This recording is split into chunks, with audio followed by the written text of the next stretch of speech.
نئی نویلی دلہن کے ساتھ کیسا ہوگا؟ شوہر تو بیوی کا خیال رکھتا، لیکن ساس اور نندیں شادی کے فوراً بعد سے اپنے اپنے کمروں میں ڈیرے ڈال کر بیٹھ گئیں اور اس بیچاری بہو کے ذمے پورے گھر کا کام کاج لگا دیا۔ گھر کے تمام افراد کے کپڑے دھونے، استری کرنے، جوتے موزے تیار کرنے، گھر کی صفائی ستھرائی کرنی، روٹی سالن بنانی، الغرض گھر کے ہر کام کی ذمہ داری بہو پر ڈال دی گئی۔ ساس سسر کے تیز جملے، معمولی بھول چوک پر بہو کو اس کی تمام پچھلی نسلوں کا آتا پتہ یاد کروا دینا، چند مہینوں میں پورے گھر کی ذمہ داریاں سنبھالنے کی وجہ سے ان بزرگ کی بیٹی سوکھ کر کانٹا ہو گئی اور بیمار رہنے لگی۔ بیچارے اپنی عزت کے سبب بیٹی کو گھر بھی نہیں بٹھا سکتے تھے اور سسرال والوں نے اس کا جینا حرام کر رکھا تھا۔ پھر ایک دن ان بزرگ کی داڑھی بھیگ گئی اپنی بیٹی کا احوال بتاتے ہوئے، اور ہمارے والد محترم نے انہیں ہر طرح سے تسلی بھی دی اور کلام اللہ کا یہ خاص عمل بھی بتایا جو انہوں نے اپنی بیٹی کو کرنے کے لیے کہا۔ بیٹی نے پوری توجہ اور دھیان سے اپنی تمام مشکل کو سامنے رکھتے ہوئے دل کی گہرائیوں سے یہ عمل کیا، اللہ پاک سے دعا کی، اور چند ہی دنوں میں اس کے گھر کے حالات بدلنا شروع ہو گئے۔ وہی ساس سسر جو بہو کو کبھی پیار اور محبت سے بلاتے تک نہ تھے، بہو کے لیے ان کے دل نرم پڑنا شروع ہو گئے۔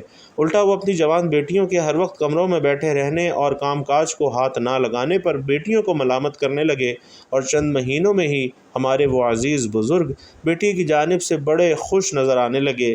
الحمدللہ ان کے دل کو سکون حاصل ہوا جب ان کی بیٹی اپنے گھر میں خوشی خوشی آتی اور انہیں بتاتی کہ اب میری ساس نے اپنی دونوں بیٹیوں کی ڈیوٹیاں لگا دی ہیں، ہمارے کام آپس میں بانٹ دیے ہیں، اور اب اس اکیلی پر پورے گھر کا بوجھ نہیں رہا۔ شوہر بھی ہر معاملے میں اپنی بیوی کا ساتھ دینے لگا ہے، اور یوں ان بزرگ کی بیٹی اپنے گھر میں الحمدللہ اللہ کے فضل و کرم سے خوشحال ہو چکی ہیں۔ بھائیوں اور بہنوں، ہمارے والد محترم نے ان بزرگوں کو جو عمل بتایا وہ قرآن پاک کی ایک فضیلت والی صورت اور ایک قرآنی آیت کا عمل ہے، اور یہاں یہ بھی واضح کر دوں کہ قرآن پاک کی ہر صورت اور ہر ایک آیت فضیلت اور برکت والی ہے۔ ایک روز والد محترم سے قرآنی صورتوں کے متعلق بات ہو رہی تھی کہ کون کون سی صورتیں زیادہ بابرکت ہیں اور انہیں زیادہ پڑھا جانا چاہیے، تو والد محترم نے بتایا، بیٹا قرآن پاک کی مثال ایک ایسے صندوق کی سی ہے جو مختلف اقسام کے زیورات سے بھرا ہوا ہے۔ جب آپ اس صندوق کو کھولتے ہیں تو اس کے اندر موجود ہر ایک زیور اپنی مثال آپ ہے۔ آپ جس بھی زیور کو اپنے ہاتھوں میں رکھتے ہیں، آپ کے ہاتھ اس زیور کی چمک اور دمک سے جگمگا اٹھتے ہیں۔ اسی طرح قرآن پاک کی ہر صورت اللہ کے نور سے منور اور مزین ہے۔ جس صورت کو بھی پڑھو گے اس کی چمک دمک اور اس کے نور سے تمہاری زندگی روشن اور منور ہو جائے گی۔ لیکن یہاں قرآن پاک کی جس سورہ مبارکہ کی بات ہو رہی ہے ناظرین، وہ سورۃ الیاسین ہے۔ سورۃ الیاسین انتہائی برکتوں، فضیلتوں اور رحمتوں والی سورت ہے۔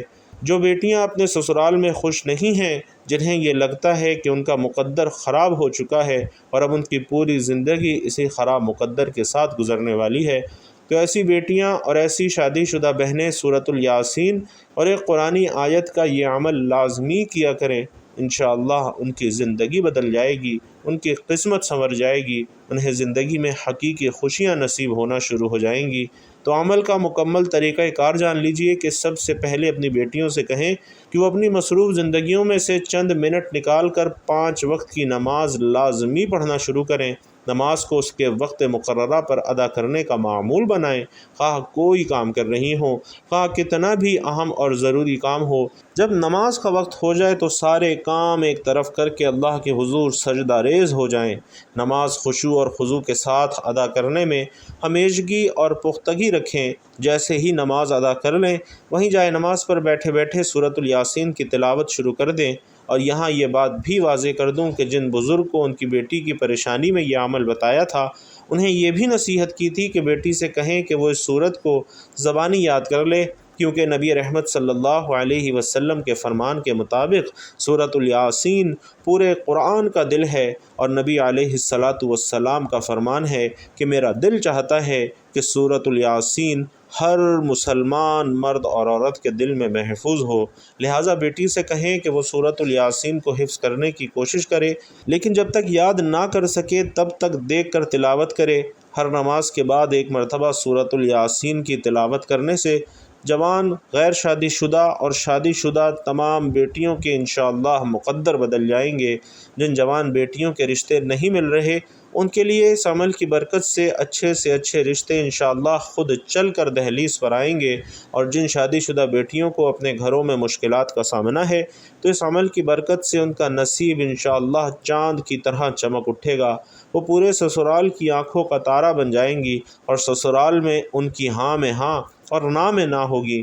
جن بیٹیوں کو سسرال میں ذہنی اور جسمانی کسی بھی قسم کی اذیت دی جاتی ہے تو وہ ہر نماز کے بعد سورۃ الیاسین پڑھ کر قرآن پاک کی مشہور آیت کریمہ کا ورد کرتی رہا کریں، لا الہ الا انت سبحانک انی کنت من الظالمین۔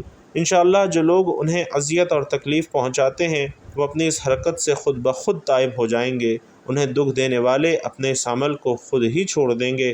سورۃ الیاسین اور آیت کریمہ کے اس عمل کی برکت سے بیٹی کی ہر طرح کی پریشانی اور فقر و فاقہ بھی جاتا رہے گا، لیکن ایک بات یاد رکھیے کہ بیویوں پر خاوند اور ان کے والدین کا بھی حق ہوتا ہے، لہٰذا اپنی استطاعت کے مطابق ان کی خدمت کو ملحوظ خاطر ضرور رکھیں اور انہیں اپنی طرف سے کسی طرح کا دکھ اور تکلیف ہرگز نہ پہنچائیں۔